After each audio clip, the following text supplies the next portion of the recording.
Hello everyone, কেমন আছো তোমরা সবাই? আশা করছি সকলে ভালো আছো। অনেকদিন তোমাদের জন্য কোনো ভিডিও শ্যুট করা হয়নি, তার একটাই রিজন, সেটা হচ্ছে তোমাদের যে সমস্ত কোয়ারিগুলো ছিল তার কোনো আনসার আমার কাছে নেই, সত্যি কথা বলতে।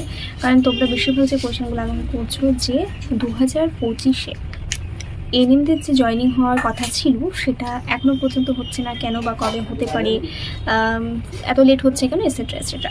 প্লাস হচ্ছে আরও কিছু তোমাদের কোয়েশ্চেন মনের মধ্যে আছে যে 2025-এ কি আদৌ এনএম জেনিমের এক্সামটা হবে কিনা। কারণ এই কোয়েশ্চেনটা তোমাদের মনে আসছে, তার একটা রিজন, সেটা হচ্ছে গত বছর পর্যন্ত হচ্ছে এতদিনে তোমাদের 2025-এর এনএম জেনিমের ফর্ম ফিল আপ হয়ে যাওয়াটা শুরু হয়ে যাওয়ার কথা ছিল, বাট এখনও পর্যন্ত শুরু হয়নি, ইভেন কোনো আপডেটও নেই। সো একটা টেনশন কাজ করছে, বুঝতে পারছি। এবারে বলি যে 2025-এ তোমাদের যে জিএনএমের যে এক্সামটা হবে তার কোনো ফর্ম ফিল আপের কোনো ডেট জানায়নি, তবে এক্সামের টেন্টেটিভ একটা ডেট জানানো হয়েছে, সেটা হচ্ছে 6 জুন। এবার সেটা চেঞ্জ হবে কি না, বা সেটা আদৌ এগোবে কি না বা পেছবে কি না, সেটা এখনও পর্যন্ত কিছুই জানা যায়নি। সেটা হচ্ছে টেন্টেটিভ ডেট, মানে চেঞ্জ হতে পারে।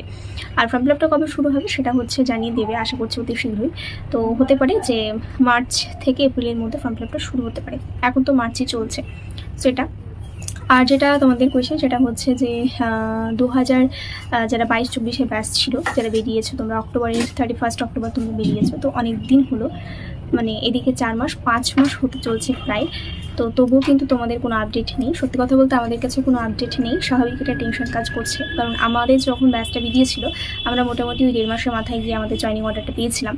সো তোমরা এতদিন ধরে যে পেশেন্সটা রেখেছো, আরও কিছুদিন পেশেন্সটা রাখো, আশা করছি অতি শীঘ্রই তোমাদের জয়েনিং অর্ডার বেরোবে। সো আর কোনো যদি তোমাদের মনে কোনো কোয়েশ্চেন থাকে তাহলে অবশ্যই আমাকে কোয়েশ্চেন করো, আমি তোমাদেরকে যথাসাধ্য চেষ্টা করবো রিপ্লাই দেওয়ার বা তোমাদের প্রশ্নের উত্তর দেওয়ার। সো সকলে ভালো থাকো, সুস্থ থাকো। এতদিন ধরে পেশেন্স রেখেছিলে, আরও কিছুদিন পেশেন্স রাখো, এটাই বলার।